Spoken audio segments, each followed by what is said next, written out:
这个是呢在中东这一场的战争，因为现在已经不是只有加萨走廊，现在还包括了叙利亚。以色列呢不但空袭了黎巴嫩，一天就造成了82人死亡，在加萨这边其实它也加大力度，一栋房子就这样给它轰下去，造成了93个人死亡。这里面呢其实也包括了儿童，所以就让大家认为他是不是真的没有要缩手？因为呢，您看看加萨走廊北部这边，它一次炸4栋楼，那它当然就是告诉大家，这里面有所谓他们的恐怖分子存在，而这样子的一个说法，过往听过太多，但接下来这件事情以前没发生过。联合国呢，其实在黎巴嫩的南部这边有一个维和部队，现在传出了联合国的维和部队这边有8名的奥地利维和人员竟然被火箭弹给击中射伤了。那以色列呢，前所未有的直接立法告诉大家，他们议会通过2项法案，一个就是说呢，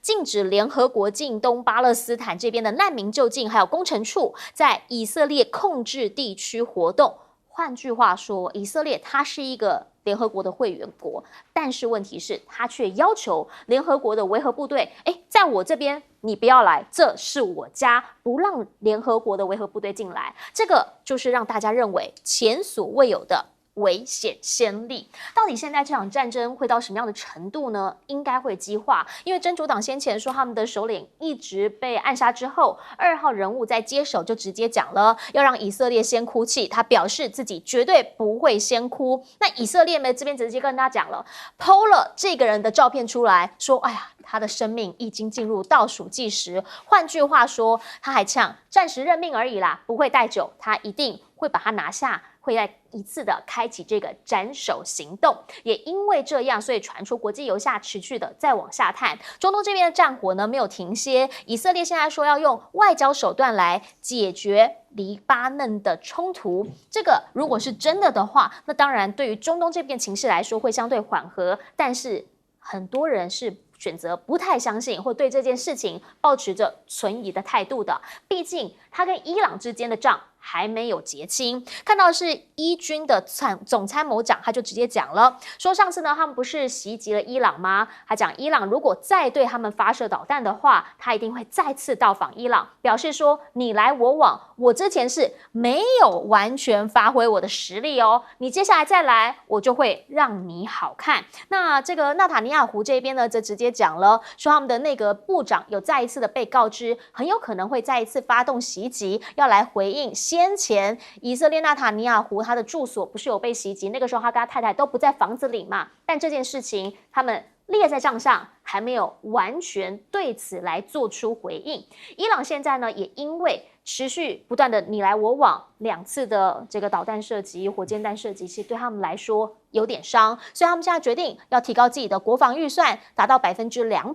也就是提高2倍。接下来就是全面性的备战了。其实不是只有伊朗他打得有点辛苦，您知道吗？美国也有点辛苦啊。以色列这边有很多的拦截飞弹，其实呢是美国老大哥帮忙的。他们说呢，现在拦截飞弹已经有点耗尽了，所以恐怕未来如果太平洋地区，也就是中国真的发生什么事情的话，可能会有点短缺的忧虑啦，就是会有点就是左支右绌这样子。那尤其呢，就是他们部署海军的驱逐舰这个神盾系统这一型的 SM-3的飞弹呢，现在在以色列这边有发挥关键的作用。您知道一枚造价是1500万美元，从去年10月7号以哈战争到现在，已经发了超过100枚这种 SM-3的标准飞弹，这真的烧钱。所以就想要请教一下赖老师，您怎么样来看这场战争？不是只有烧钱而已，最让人觉得遗憾的是，有非常多的年轻生命正在消失当中。对，我觉得加沙这个地区，以色列已经占领控制了1年多了啊，而且也打了1年多了。那很明显的，他并没有办法在加沙这个地方啊，彻底的把哈马斯啊消灭干净啊，他做不到。当时一开战的时候，大家都已经说你做不到。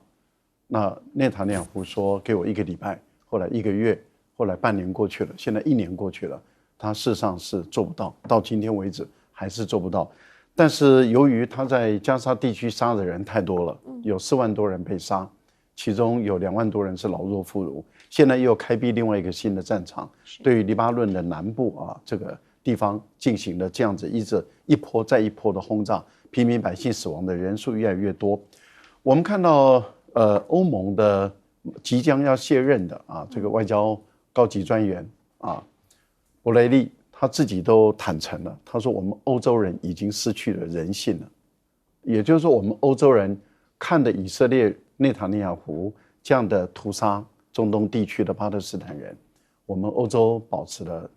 安静，没有介入，甚至还有很多国家还是继续支持以色列，然后让以色列可以这样子无情的去杀害人。他已经觉得有点羞愧了，可他是因为即将要卸任了，但是要接任的这一位新的部长看起来还是会继续支持以色列。那这样的情形下，我觉得欧洲也让自己在整个世界的发展中的国家失去了他们过去所标榜的欧洲人的价值，就是人权。当时欧洲人高举人权说这个就是我们欧洲价值，现在他们已经完全失去了这个地位，所以欧洲人的影响力跟领导力跟话语权他们消失了。其实难道美国不也一样吗？美国也消失殆尽。那现在美国人跟欧洲人要到任何一个国家，对于他国家的人权指指点点的时候，他们遭受到的批评、攻击、侮辱、羞辱，那已经是不在话下了。我觉得如果美国现在对以色列确实是束手无策了那如果任由以色列这样子不断的再继续屠杀下去的话，我相信全世界反对的声音越来越大，其中已经包括中国大陆了。大陆原本对于中东地区的每一方的势力都保持友好的关系，而且都是很平衡的。不管对于逊尼派、什叶派，由于这种友好的平衡的关系，所以他才能够把他们拉在一起。接着，本来中国大陆的下一步的工作就是把整个穆斯林跟以色列把它拉在一起。那这首先要解决的，当然就是巴勒斯坦的这个建国的问题，也就是我们所谓的2国方案。还有当时有提到，除了2国方案以外，还有就是1967年的联合国的决议的，以色列必须要交出他所非法占领的屯垦区来作为解决的途径。如果当时这一步能够做到的话，我相信中东地区进入和平稳定的局势是可以看到了。结果发生了一个悲剧，那也就是这个哈马斯对以色列人的残忍的屠杀，这1000多人但是以色列人的这种超过比例的报复行为，而且远远超过比例的报复行为，使以色列失去了国际间对他的同情跟支持度。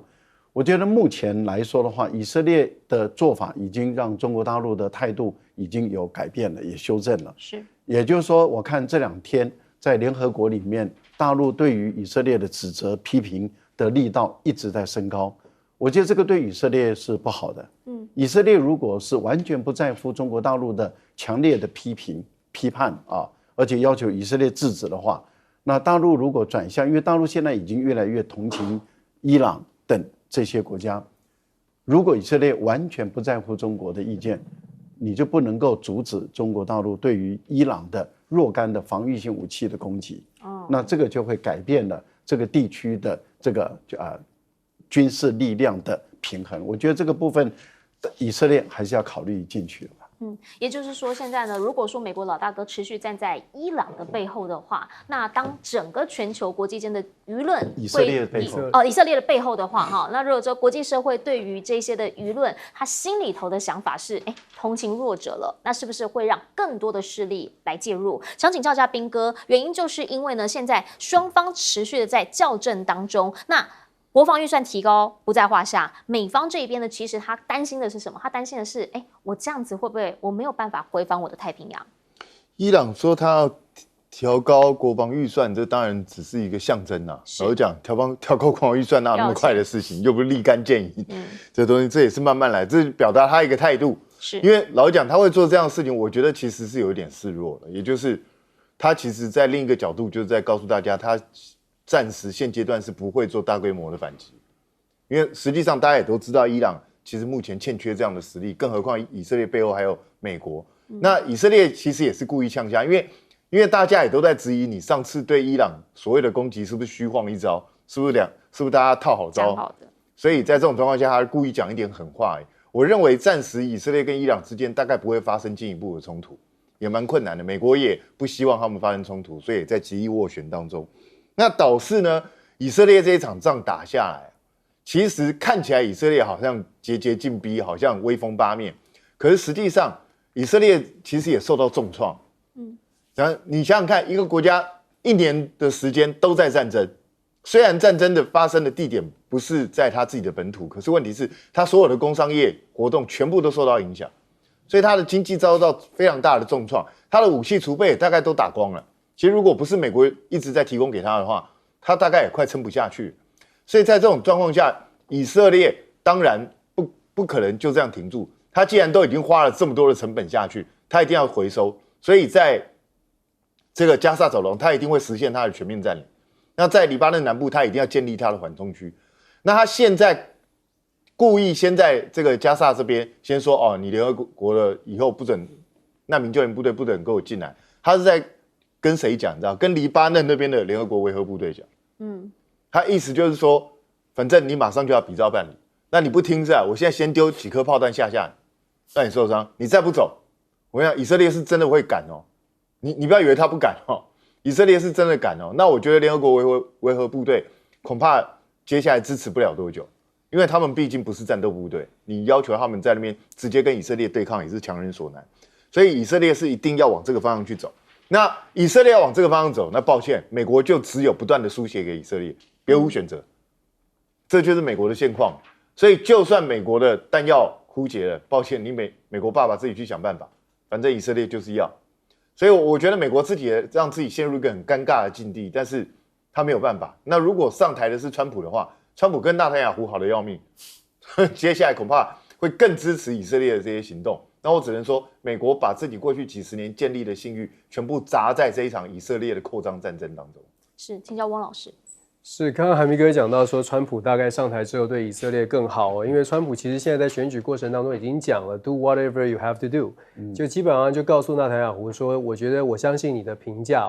那我们其实，在以色列现在在中东所引起的这一波的所谓的冲突当然一开始的时候是哈马斯的攻击，但是后来我们看到，包括在加萨走廊的攻势，以色列造成巴勒斯坦超过4万人的伤亡。然后，刚赖老师也讲的很重要的一点是，以色列自己喊出的目标是要完全歼灭哈马斯，但是这件事情做不到，因为哈马斯并不是一个所谓可以抓得到、感觉得到的一个实体，它是一种精神。所以，即便歼灭了一些领袖，你会看到哈马斯又有新的人替上来。以色列知道做不到之后，下一步就赶快的转移这种失败的形象，转移攻击真主党，转移攻击周边的所谓的恐怖组织。以色列为什么会有这么大的这个雄心豹子胆，或者有这么大的野心，甚至是觉得好像肆无忌惮呢？说穿了，就是我们看到了国际政治的现实。现在的现实就是，当美国没有办法对以色列施以所谓的钳制力的时候，基本上以色列现在看的就是它可以为所欲为。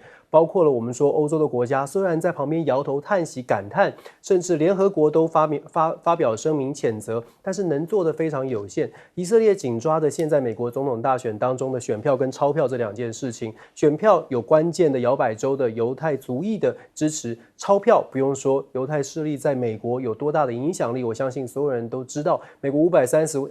位的参众两院的议员，只有33位没有接受到犹太族裔的政治现金，这些都是我们说的很残酷，但是它是现实的部分。以色列现在接下来想要做的事情，会不会透过外交途径来解决所谓跟黎巴嫩的冲突呢？目前最新的消息拜登总统也看不下去了，在礼拜4打算要派白宫的2位资深的中东专家去做斡旋跟协调。坦白说，虽然看起来像是美国施压，但是事实上，如果我们把整个大局拿出来看，你就会发现，以色列从哈马斯这边没有办法完全的攻击成功，转移到黎巴嫩，然后呢，现在在黎巴嫩很有可能也透过某种程度的外交的斡旋，好像做出让步，但是下一步对伊朗还会进行可能接下来的攻势刚刚其实2位也讲到了，其实伊朗现在真的能够反击的能力是相当有限的。最近的消息已经看到了，刚刚韩明哥有特别讲到，也很重要的一点是，以色列自己花了很多钱在这一年打仗。其实以色列的财政部长、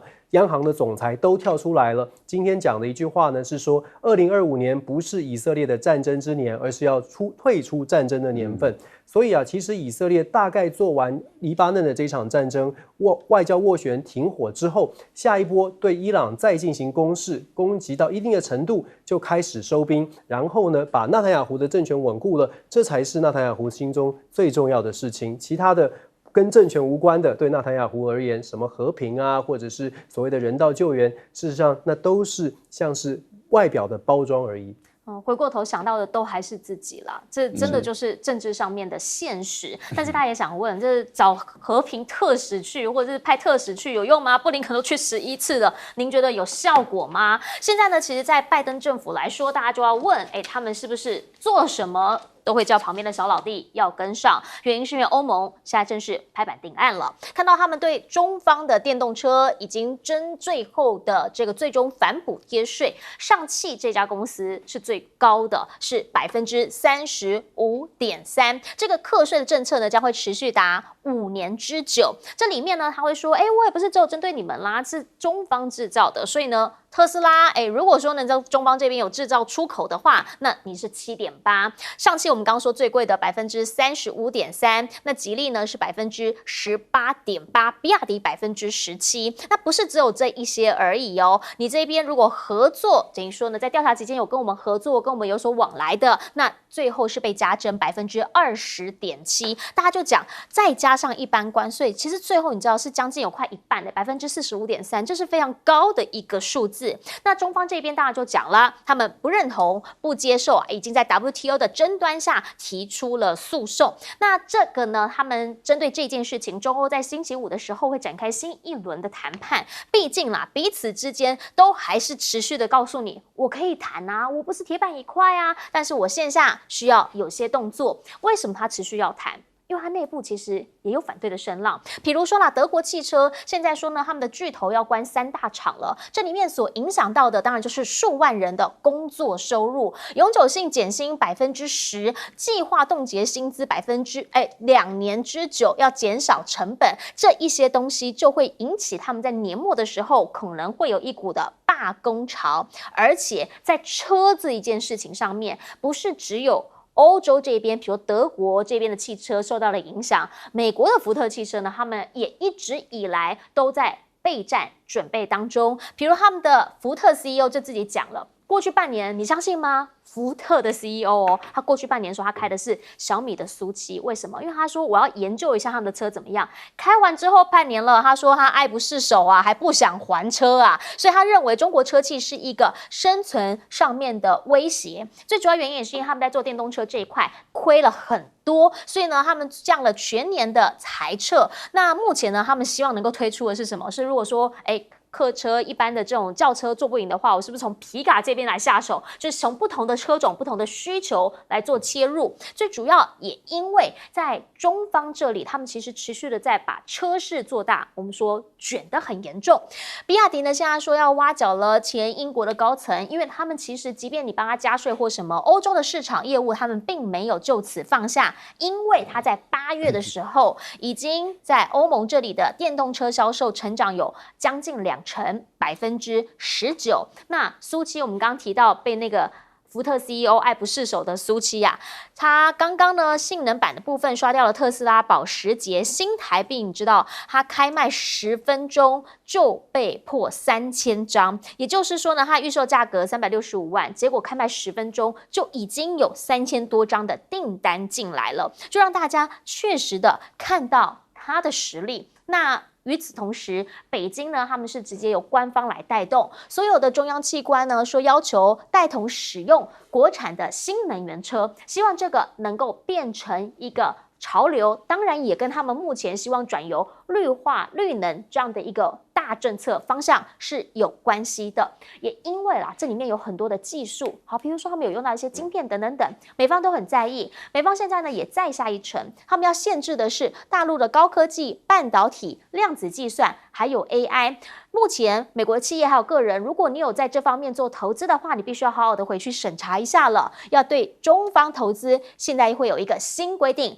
明年开始正式生效。担心的就是会不会让军方获得了军事优势的关键技术，再以下一次的对投资来限缩。中方这边强烈不满，以提交涉。但是矽谷的科技大佬有特别提到 ，AI 是未来最大的风险，他很担心会掉到中俄他们的手中，特别是习近平还有普京。只是这真的有用吗？因为北京呢这边的反制措施，就我们之前一直提到的稀土。在今年其实已经有好几波，他们提出对于稀土的管控制它的出口，未来有可能持续的再增加。中美之间以及呢影响到的是中欧之间的贸易，现在都在变动当中。首先想要请教一下赖老师，您怎么样来看？当欧盟已经确定要对大陆的汽车来增加高关税的同时，其实有很多人是跳脚的。我觉得中欧的贸易战很有可能开打了哈。因为欧盟的最终文件已经出炉了，从明天开始就10月31号开始就课征有关于中国大陆的电动车进入欧洲的这些关税。这个关税因为原本的关税就是10%嘛，现在是外加的关税，所以最便宜的，例如说比亚迪最低17点多，但是你一加10%就27点多，27点多对于比亚迪来讲其实还是有强大的竞争力。可是对上汽就非常的不理想了，因为上海汽车，各位想想，如果说你增加了35%，等于是45点多，快一半了，它的竞争力就会受到很大的冲击啊。在这样的情形下，当然中国大陆是强烈的不满，因为他认为这整个是违反 WTO 的精神，已经提出告诉。第二个就是你的程序也是不合法，为什么？因为按照规定，你应该是行会公司的工会行会。他们本身提出反倾销的调查，结果没有任何一家欧洲的汽车公司，也没有欧盟的汽车行会，他们提出说要对中国的电动车那么反倾销的调查，没有，竟然只是因为法国嘴巴讲，然后你冯德莱恩就马上立案，然后就启动调查，这个是他们认为程序是有严重的瑕疵，所以他们表达严重的抗议，而且呢，在调查期间里面。那么也不符合规则，也没有透明化，所以大陆到最后他们还去高阶官员进入欧洲50天就停在欧洲50天，去不断的斡旋，但是结果那欧盟还是不为所动，一样的把这文件出来，但欧盟后面留了一条路，说我一方面课税，我二方面可以进行谈判，这个就是我们讲的，就是打谈，但是已经开始课税了，那对大陆来讲，都知道你在玩这个缓兵之计嘛，但是你已经从10月31开始课税了。大陆当然对于欧盟的这个白兰地酒，欧盟我们再强调哈，欧盟的白兰地酒也课高关税。那问题就来了，那法国是最大的受害者，所以法国的贸易部的副部长说下礼拜要到中国去吵架，去兴师问罪。因为他说你是针对我法国来的，因为当初这个案子就是我法国提的，所以你是政治打压。可是大家问一个问题了，他是对欧盟的课税你法国凭什么来跟中国谈判？你应该是透过欧盟来谈判。所以我个人认为，法国的贸易部的副部长去大陆的话，他基本上只会吃到软钉子而已，因为他根本没有资格来进入谈判。好，我们先进一下广告，等等回来继续来说。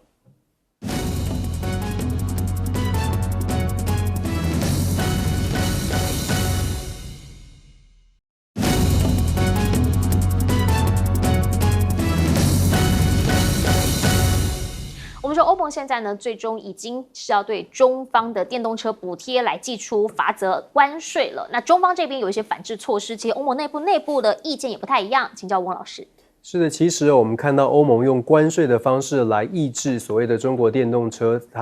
所谓的倾销事实上，光是采取关税的方式就可以看得出来，其实整个大的策略还没有架构完成。也就是说，关税是一个非常简单、非常直观的，如果我增加关税，就会造成对方的进口的压力，进口的成本变高，然后呢，让我自己欧盟内部生产的电动车可以稍微的更有竞争力。可是，就像我们说的，这个策略其实是非常直接，但是呢，也很容易的被相对来说就凸显了欧盟还没有准备好。因为如果我们以数字来看呢，欧盟到目前为止平均的电动车车价是45000欧元，如果再加上税的话，其实更高。那如果我们把中国大陆现在生产的电动车，把它的价格摊开来看，其实远低于45000欧元这样的数字。换句话说，即便今天加上了关税，坦白说，中国大陆的电动车还是有一定的竞争力。这就代表了欧盟国家如果真的打算长期只是想要用关税来抑制中国大陆电动车的倾销或者是竞争力，其实只能撑短期，没有办法真的做到长期。更何况现在中国大陆的电动车商呢，很多公司都已经开始在跟欧洲国家进行在地的合作，甚至是转换品牌，用挂牌同时挂牌上市、联名上市的方式来做进行。所以其实相对来说，欧盟如果只想到关税而没有想到其他的措施，我们就如同我们所说的，在电动车这件事情上面可以看得出来，长期而言恐怕没有办法真的达到欧盟想要达到的效果。然后我们把事情再放大来看，现在全世界的所谓的贸易战、科技战，当然跟美中竞争有关系，可是全球的贸易战所谓的科技战、贸易战，它的关键就在于目前对于所谓的崛起的中国，到目前还是没有真正的找到方式。那是不是也某种程度凸显了这个世界必须要重新思考，进入到多极体系之后，中国或者是北京到底应该是怎么样的一个合作对象也好，或者竞争对手也罢，我们从现在不管是国际上的所有的谈判跟所有的策略，可以看得出来，到目前为止，其实仍然找不到对于北京的正确的策略。其实呢，也必须要理解一件事情，就是呢，现在在欧盟他们这边，因为内部有不同意见，所以他现在持续的在进行新一轮的谈判。但对于美方来说，虽然新的政权还没有正式的出现，可是他们还是持续的在对中强硬当中。等等回来，邀请彬哥帮我们总结。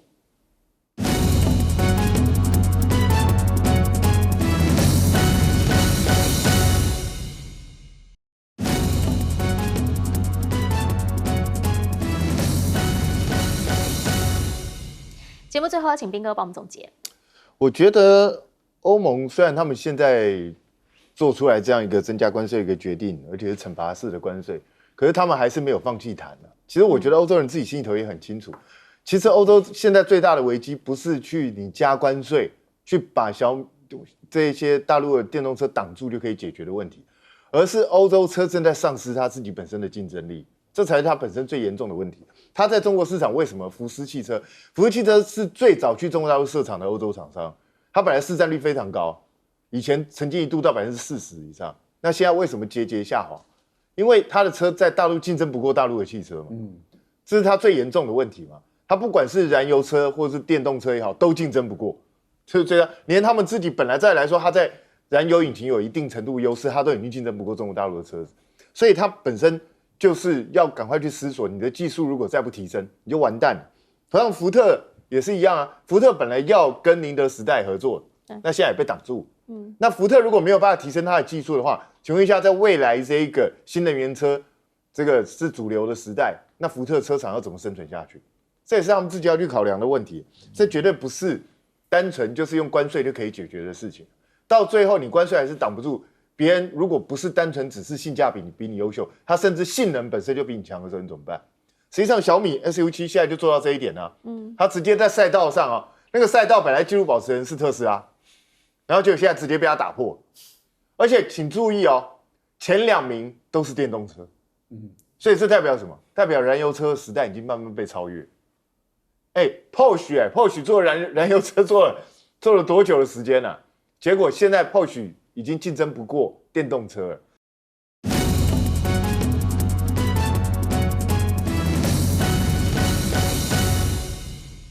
大家晚安，我是陈燕莹，欢迎来到新闻大白话。接下来这1小时国内外大小事，要用您听得懂的话说给您听。现在介绍这1小时来宾，首先要介绍是国际政治专家赖岳谦老师。主持人好，观众朋友大家好。还有德州州立大学政治系副教授翁履中老师。叶莹好，观众朋友大家好，以及资深媒体人谢汉斌。主持人好，大家好。一开始先带你来看到的是美国选举现在进入了最后阶段了，11月5号他们即将要完成投票。这样讲的原因是因为看包括远距投票、包括通讯投票，现在都已经正在如火如荼的进行当中。而现在最新的一个支持率比数也曝光了，看到贺锦丽呢是以44%的支持率为超微幅哦，讲到超微幅，因为它真的只赢那个1%，你看有多微幅。所以呢，现在最新的民调曝光之后，路透的讲法是，到时候恐怕对于贺锦丽来说，胜选的几率不大。好，最主要原因还是因为过往有关川普他选举的历练来说，基本上表态支持川普的人可能会比较含蓄一些些，比较保守一些些，可能他不会直接的来告诉跟他来做民调的人。所以呢，有没有可能隐性选民存在？加上现在经济移民政策都是比较有利于川普的，那会不会真的就对贺锦丽来说比较没有优势？更何况现在包括了华尔街，包括投资圈，还有科技圈，好像也慢慢的在表态。现在看到的是某金鱼啊，这是去中心化预测市场，他们说有一位法国籍的交易员，先前呢已经先投注了2800万美元，说是川普胜，现在再加码又投了100万美元，表示说他认为这个胜率是真的高的。川普交易目前好像有点过热，所以又有人开始示警了，说小心哦，如果最后真的不是川普当选的话，你可能会蒙受巨额的损失。但也因为川普近来有越来越多的言论跟台湾有关系，所以在台湾这边其实有史以来也算是相对的，很多人都很关心这次选举，包括了他先前不是讲过了吗？说台湾偷走晶片业。那我们有没有什么样反制的措施？我们来听听经济部长郭智慧怎么说。您同意川普这样的说法吗？川普的说法是他讲的啦，哈。当然是他讲的啊。是，那你不要讲废话了，你同意吗？我当然不同意啊。不同意。然后你有正式发表过声明吗？来挺我们台湾的半导体业吗？他没问我啊，我怎么会？他没有问你，我现在问你啊。好，他没有问我啊，但是您是我们的经济部的部长，中华民国经济部部长。当你这一句话会影响到我们的经济的时候，蓝委要求表态，他还是持续的说他没有问我啊，那是不是应该有更强硬的一些回击呢？因为其实现在真的他的赢的可能性还蛮大的。那包括了马斯克这一次非常非常挺川普的人呢，现在持续的在后面推波助澜。因为呢，他就告诉了所有的美国选民说，如果您去按支持言论自由还有持枪权的请愿书的话，这些登记的选民呢，他关键摇摆州每天抽出一位。奖金是多少？100万大奖，100万美元的这个抽奖，现在大家就讲了，有没有可能真的就把一些可能偏中间或是不那么关心政治的选民，把他给找进来了？另一个部分呢，则是说马斯克先前在台湾两岸的立场上面，不是有传出吗？他跟普京很好，还要求普京，当普京跟他讲说不要给台湾新链的时候，这一些问题大家都在讲。虽然俄方这边他们的官方有出来否认说没这么一件事情，但这句话确实曾经从马斯克的嘴巴里面讲出来。他说什么？说台湾可以成立一个特别行政区。当年2022年这句话一出来的时候，大家就开始在讲说，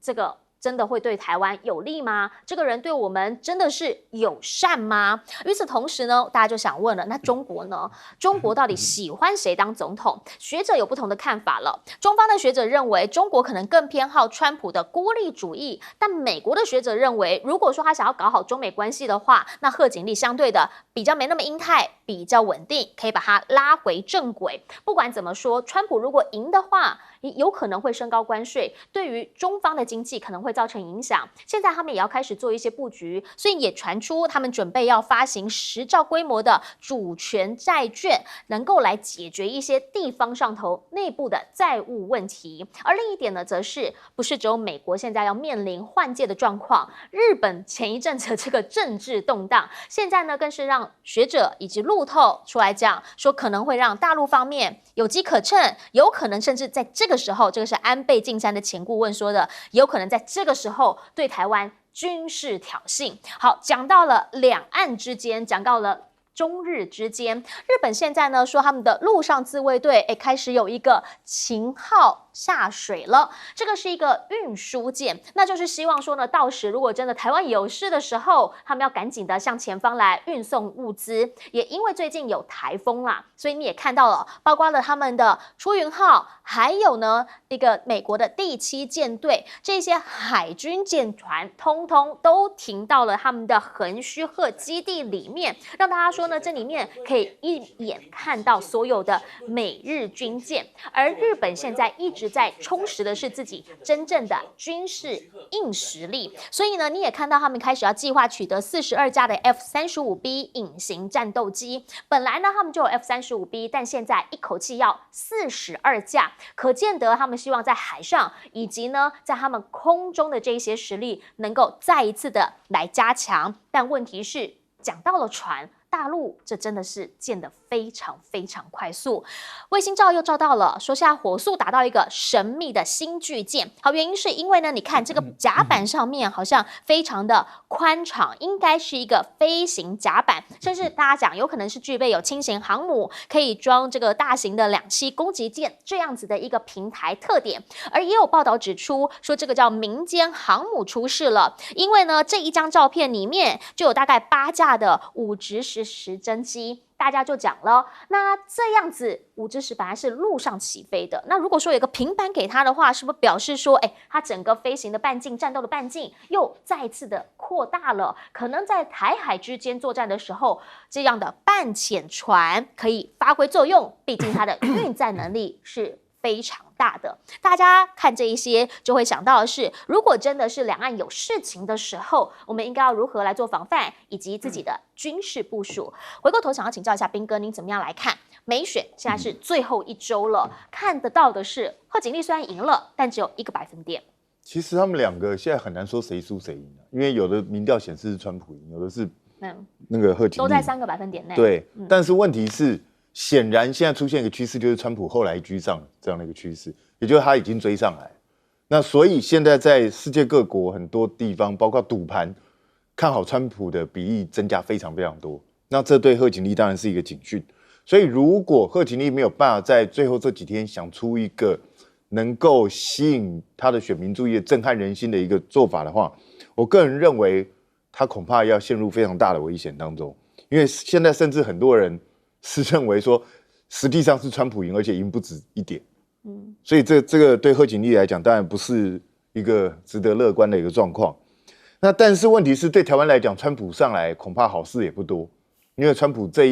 一阵子一连串针对台湾的一些发言，一下叫你交保护费，一下子要加重台湾的关税，然后一下要把台积电直接拉到美国去，这个对台湾都不是好消息。那可是我觉得我们的官员真的还蛮糟的。这个郭志辉是在业界待久了，是吧？你闪闪躲躲干嘛？是就是不是就不是嘛。然后他没有问你废话，他没有问你，你也可以回答。是啊，人家有问你才能答嘛。那但是这就是我们现在就是大法官释宪之后得出来的结果。郭志辉就示范给你看了，我就直接在国会里头跟你打敌赛，你不知道怎么样嘛？你对他一点办法都没有，他还算是愿意讲的。那他如果不愿意讲，他甚至跟你来个闷声大发财，你拿他一点辙都没有。那这就是台湾现在荒谬的地方。那你看着好了，不管卓荣泰也好，不管郭志辉也好，甚至赖清德也好，谁敢去对川普呛一句？一个都不敢。这是事实嘛，也不用骗人了嘛。所以我觉得这个对台湾来讲当然是个很糟的状况。以川普这么强势的性格，他如果上台之后，我看台湾可能就被他吃干抹净，你根本一点抵抗能力都没有。那马斯克他现在就是摆明了，我全面押宝川普，管你怎么罚我根本不在乎。他赌得很简单啊，川普上台我就没事啊，就这么简单啊。而且说真的，他那个到底算不算是贿选这个东西，其实是有争议的啦。因为其实贺锦丽那边也有类似的动作，你知道，所以在这种状况下，你要去罚马斯克的话，那贺锦丽那个你要不要去处理？所以这些都是问题。那导致你说是不是普丁特别跑去找马斯克去讲说不要给台湾新链？我是觉得普丁应该没有这么闲的，台湾关他什么事？他应该也不会在乎。实际上，我们一开始我们台湾要发展自己类似新链这样的系统的时候，本来我们是有去找马斯克，是马斯克直接拒绝我们，他没有打算要跟我们发展这些东西，所以我们现在已经打算要自己发展。可是台湾现在去哪里找这些技术跟能量还有资金，目前都没有，这都是头痛的问题哦。那至于说中国大陆偏好哪一位当选总统，其实老实讲啊，不管川普或贺锦丽当选总统，对中国大陆的态势都不太会改变，只是两个人采取的方法步骤可能是不太一样。所以对中国大陆来说，他也不用特别期望谁会当选，而是怎么样对美国未来可能对中国大陆采取的行动预先做好反制的措施，这就是中国大陆唯一能够选择的。好，很想要请教一下赖老师了哈。如果是这样子的话呢，现在在太平洋这一边，大家想要知道的是，中方跟日本最近确实在钓鱼台这边有点烟硝味，所以呢，刚刚我们看到虽然是躲台风，可是这么多的船舰在一起，它就会开始有很多的想象空间。我觉得日本的横须贺军港当然是美国太平洋司令部啊，特别是第7舰队的一个司令部所在地啊。那这2天他们刚好一方面是躲台风，二方面我们也看到他们在进行防核战的演练。对，这个最主要是针对于普丁，他在这个10月29号，就是昨天，他进行了这个远距离的视讯的指挥这个核战演习，而且是实弹射击啊。那当然，那个不是用核弹头，用虚拟的核弹头，但它的一个射击区一个是到勘察加那个半岛上，就打在那个地方。那能够打到勘察加半岛，其实能够打到美国的本土，也能够打到日本的本土，特别是大型的军港这个地方。另外还有一个就是从鄂霍次克海的核动力潜舰的一种这个射击，另外一个当然就是在这个加勒比海这个地方的一个射击。这个对于整个北约跟对美国、日本跟美国的盟国的大型的军事设施都有攻击的一个可能性。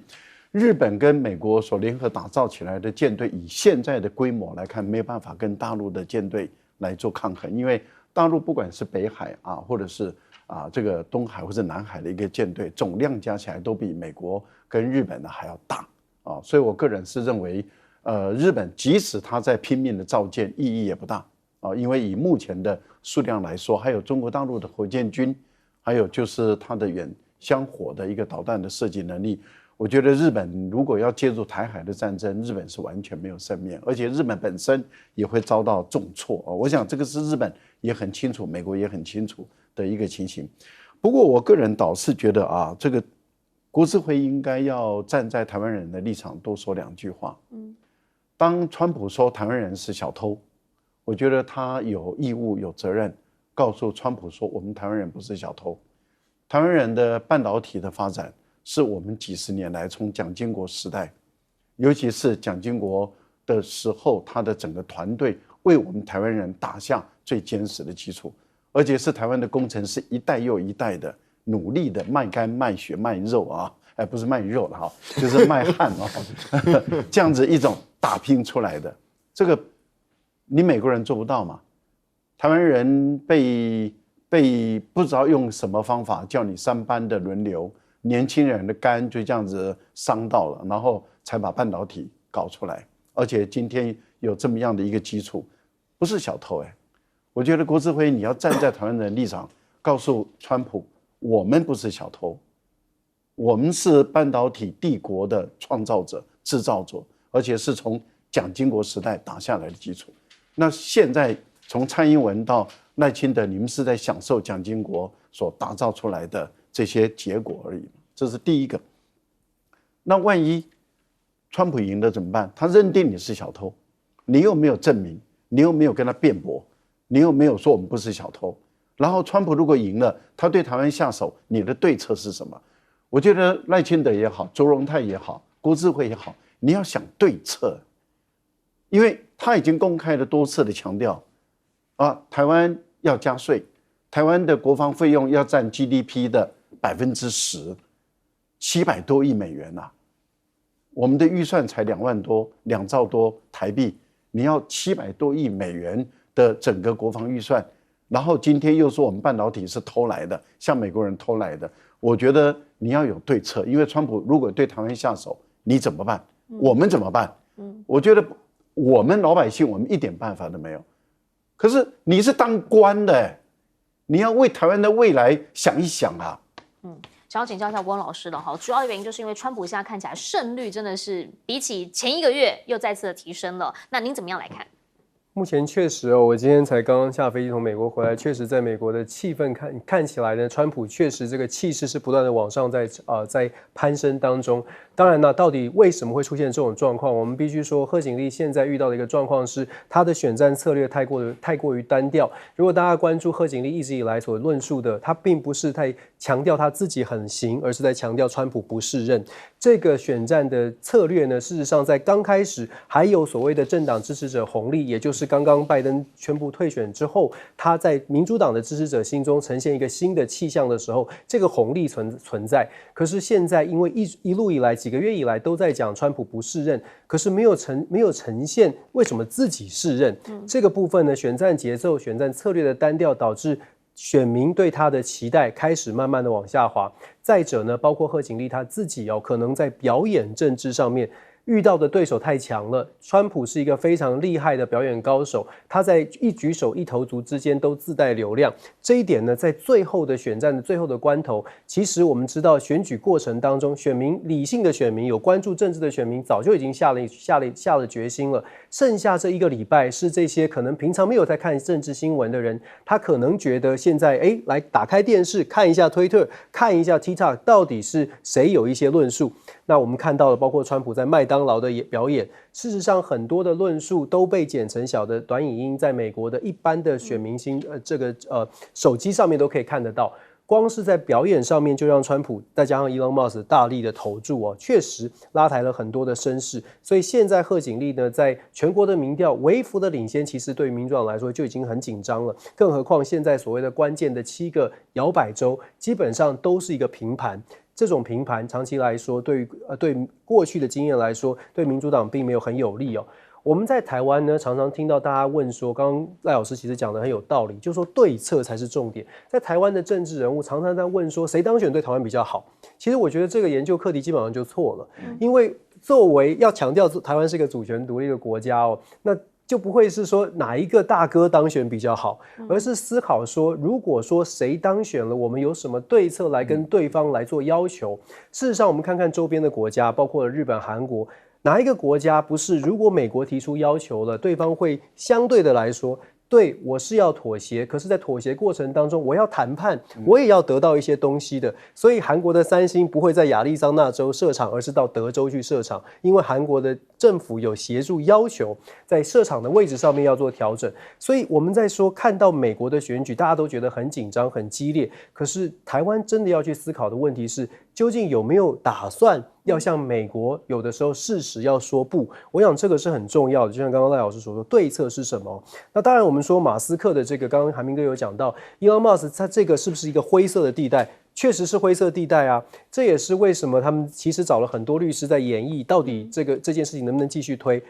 光是说这件事情可能踏入的灰色地带，大家别忘了我说了，表演政治，这个时候的声量就是因为有争议，所以有声量。尤其是在宾州这个地方，他为什么选在宾州？因为宾州是摇摆州中的重中之重，19张选举人团票很有可能就是最后大选的关键。只要能够把气氛拉起来，只要能够让宾州，尤其是遥远的这些乡村的选民能够出来，愿意为了这个100万的抽奖出来投票，事实上都有可能造成选情最后的翻转。所以现在鹿死谁手虽然还是很紧绷的，可是川普的声势确实是往上。台湾要想的是对策，而不是想谁会比较好。